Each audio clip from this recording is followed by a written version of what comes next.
bonjour à tous. Donc bienvenue sur la chaîne de Dancers District. Nous sommes aujourd'hui en présence de Kevin Barrault, donc professeur de danse à Salsa Nueva. Donc je te laisse te présenter. Donc Kevin, 29 ans, prof de danse, prof de fitness, prof de gym. Donc les deux matières que j'enseigne à Salsa Nueva, c'est la salsa et la bachata, plus particulièrement la salsa portoricaine. Bachata, j'adore tous les styles de danse. Donc un peu tout alors, très Ouais, ouvert. ouais, D'accord. bien sûr. Ouais. Alors j'ai une question à te poser Kevin. Du coup, comment tu as découvert le milieu de la danse, donc plus particulièrement la danse latine d'après ce que tu viens de dire? Ouais.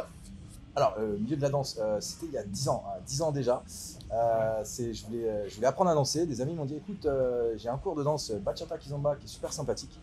Du coup, j'ai regardé, je fais, ouais, ça me va. Je vais essayer d'apprendre à danser. Donc, à la base, au début, c'était pour une fille. C'était pour une fille, elle savait danser, moi je savais pas danser. Donc, je voulais avoir un petit niveau et du coup, c'est comme ça que j'ai commencé. Ouais. Tu voulais la séduire par la danse en gros. Non, c'était Même déjà pas ma copine. C'était déjà ta c'était copine. déjà ma Ah oui, copine. donc tu t'es fait embringuer là-dedans en fait, en gros. Non, elle savait déjà danser. Ah oui, moi, j'en d'accord. avais marre de toujours être assis en la regardant danser avec d'autres gars. Je D'accord, me suis dit, je vais me sortir, voilà, hein, et je vais y aller. t'as tout donné. Et du coup, j'ai appris à danser. Ouais. D'accord, donc 10 ans du coup dans les jambes. 10 ans dans les jambes, c'est ça, voilà. Et petit à petit, en fait, je me suis dit, ah ok, en fait, c'est devenu vraiment quelque chose que j'ai aimé. De manière, au début, il y avait une motivation. Après, c'est vraiment l'amour de la danse. J'ai kiffé danser. Et j'ai mon esprit de compétiteur qui, à chaque fois, je vois des gars qui dansent bien. Je me dis, ok, il y a toujours plus fort que soi. Je veux danser comme lui. À chaque fois, il y a toujours plus fort. Donc, je suis toujours là. D'accord, très Voilà. bien. Ok, donc de fil en aiguille, tu t'es retrouvé à travailler de plus en plus dur pour t'améliorer. Ouais. D'accord, très bien. Ok. Par quelle danse t'as commencé du coup? Donc la bachata et la kizomba. En un soir, il y avait des soirées qui font des cours de bachata et cours de kiz juste après. Donc j'ai appris ces deux danses-là au début. D'accord, très bien. Est-ce que tu as eu des soucis particuliers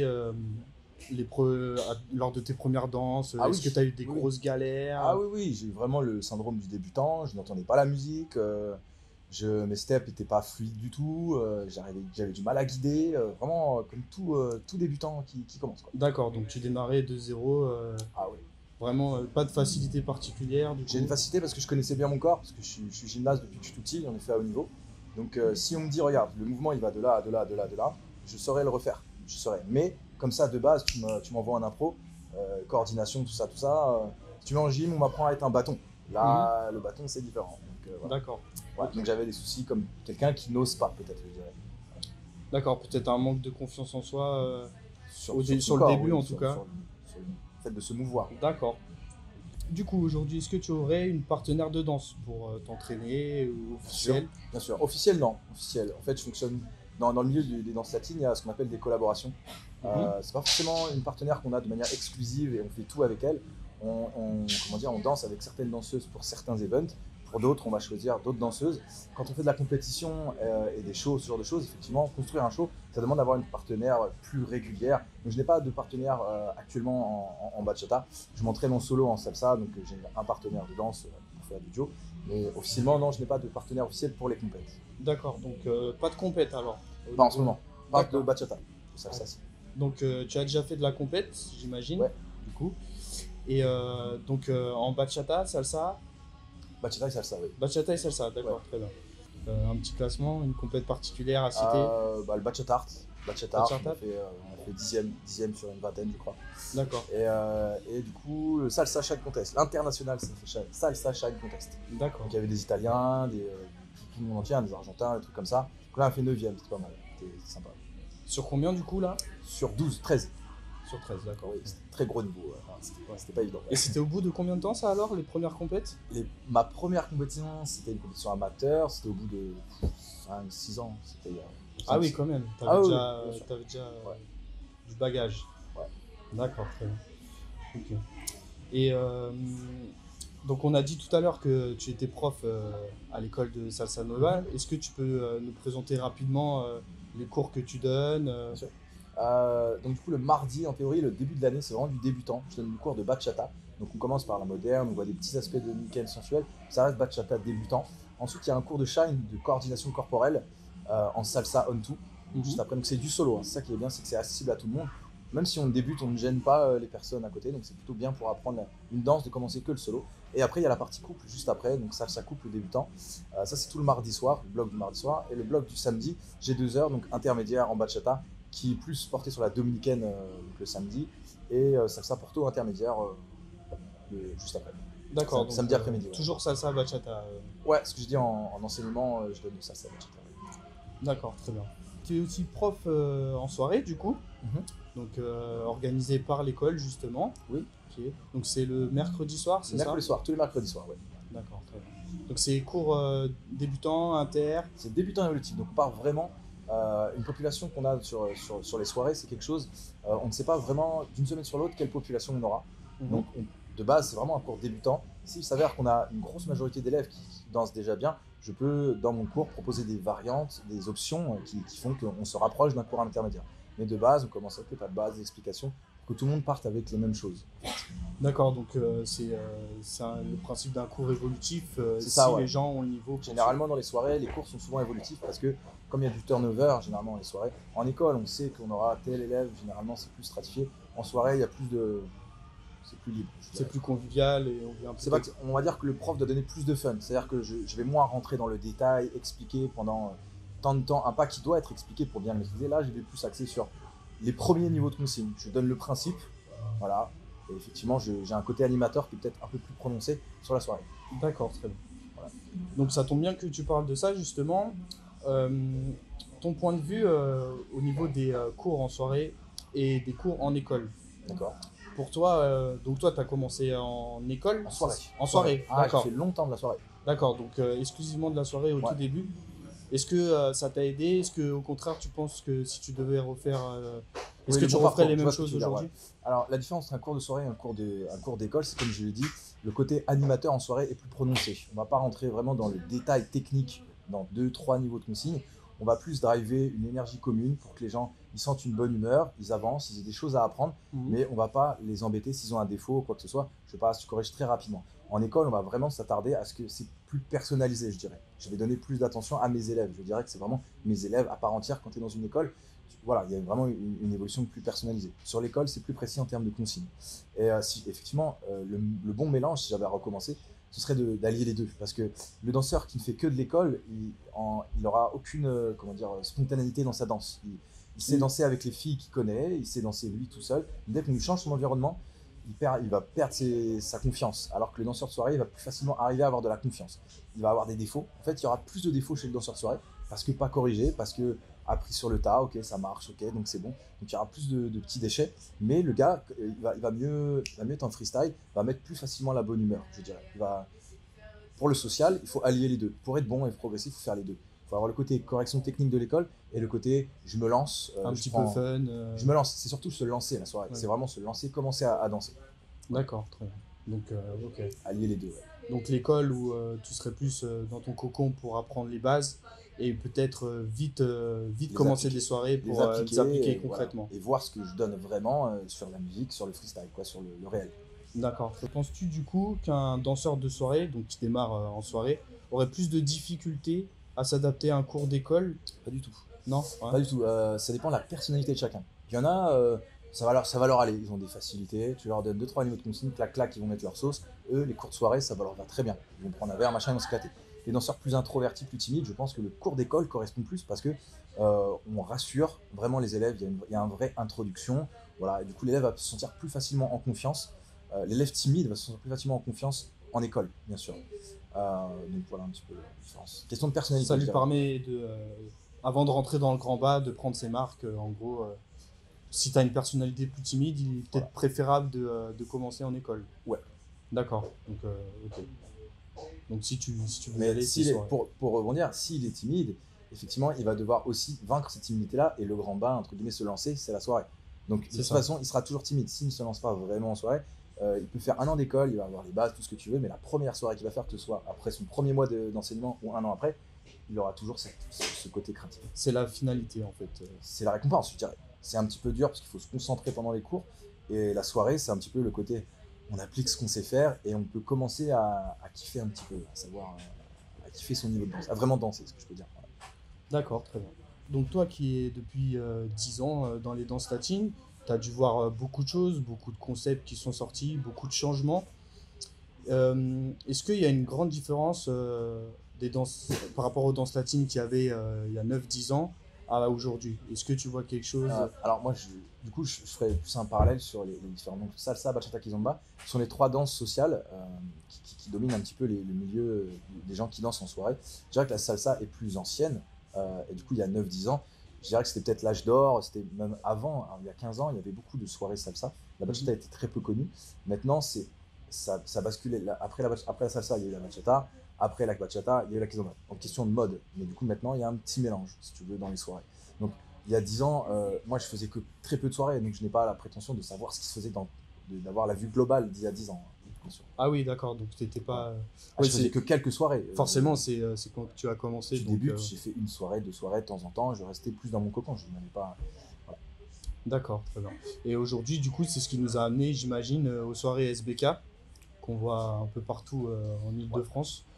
Et donc, toi, ton opinion, on va dire, sur ce genre de soirée, est-ce que tu penses que, toujours en tant que danseur, pas en tant que prof, est-ce que tu penses que toi, ça t'a aidé à faire des soirées, on va dire, spécialisées, donc 100% bachata, 100% salsa, 100% kizomba, pour apprendre peut-être plus vite? Ou est-ce Ah, je que... vois ta question. Du coup, en fait, pour moi, le fait que les soirées se spécialisent, c'est qu'ils veulent répondre à une demande particulière. Comme la demande de bachata augmente, et les gens qui ne dansent que la bachata, forcément, et la population qui ne danse que la bachata augmente, donc il faut des soirées qui répondent à 100% à leur demande. Donc du coup, les soirées spécialisées que bachata émergent. Effectivement, kizomba, salsa, il y a un petit peu de tout.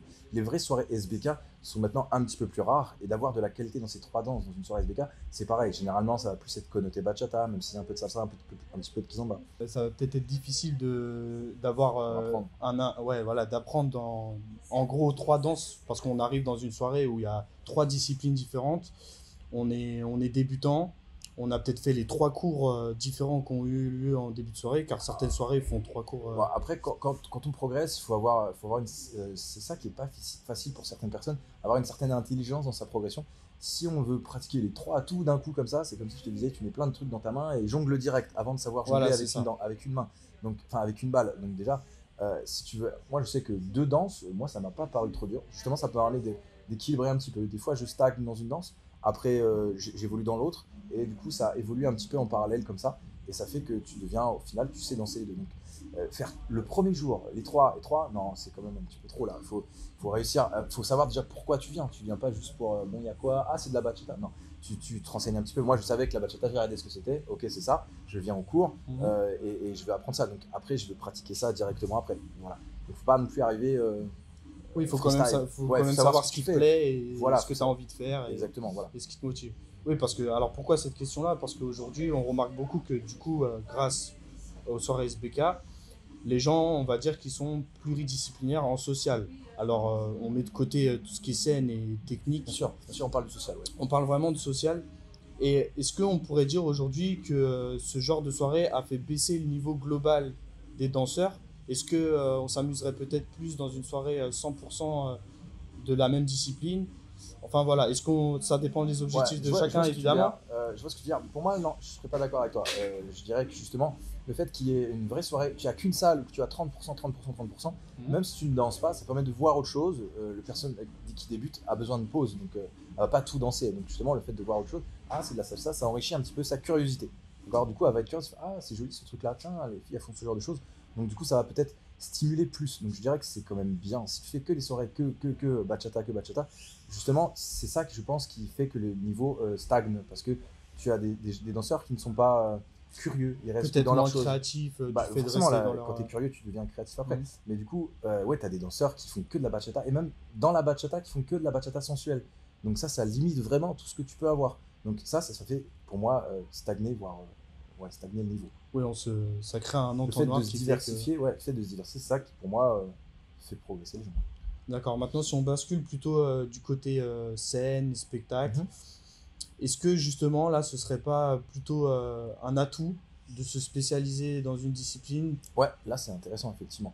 Si tu veux être bon dans quelque chose, effectivement, le fait de te donner à 100% dans cette chose-là fera que tu pourras être meilleur que si tu divisais un petit peu tes apprentissages. Ça, c'est plus vrai, effectivement. Ouais. Ok. Est-ce qu'un danseur qui fait de la scène pourrait être aussi bon en social? par exemple, un très bon danseur sur scène, Ouais. est-ce qu'on peut considérer qu'il pourrait être bon en social? Est-ce que c'est, Ouais, je vois ce que ça tu veux va dire. être inné Je vois ce que pour non, lui? pas du tout, parce qu'il y a quand même c'est deux choses différentes, le social et la scène. C'est-à-dire que le but de ce que tu veux faire en social, c'est t'amuser, savoir danser, faire danser. Sur scène, c'est d'être fait de la performance, d'envoyer de l'émotion, de la qualité technique, des choses, voilà. Donc c'est vraiment deux choses différentes. La personne qui fait exclusivement que de la scène, elle va pas apprendre à suivre n'importe quelle danseuse et n'améliore pas sa sensibilité. Tu travailles pas ta sensibilité à toutes les danseuses si tu fais que de la scène avec une seule personne.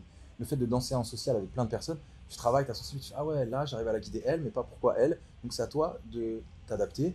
Et le bon danseur de social, c'est celui qui sait très bien s'adapter. Un danseur de scène, il fait de la performance, il s'adapte pas à tout le monde. Donc non, pas du tout. Il y en a qui, normalement, si tu aimes la danse que tu fais sur scène, tu aimes la pratiquer en social. Donc du coup, c'est souvent que les bons Ça va danseurs de ensemble. scène, ça peut, mais des fois, c'est pas du tout automatique. Il y en a, généralement, les danseurs qui font que de la scène, ils sont assez rigides. Ils ont tendance à guider assez fort parce que leur partenaire est technique. Du coup, ce genre de mouvement va être bien pour sa partenaire qui est extrêmement technique. Une partenaire qui n'a pas le niveau technique de sa partenaire, va tout de suite, ça va la mettre en difficulté, Ça ça va va pas la la gêner, mettre, ouais. ça va la gêner, bien sûr.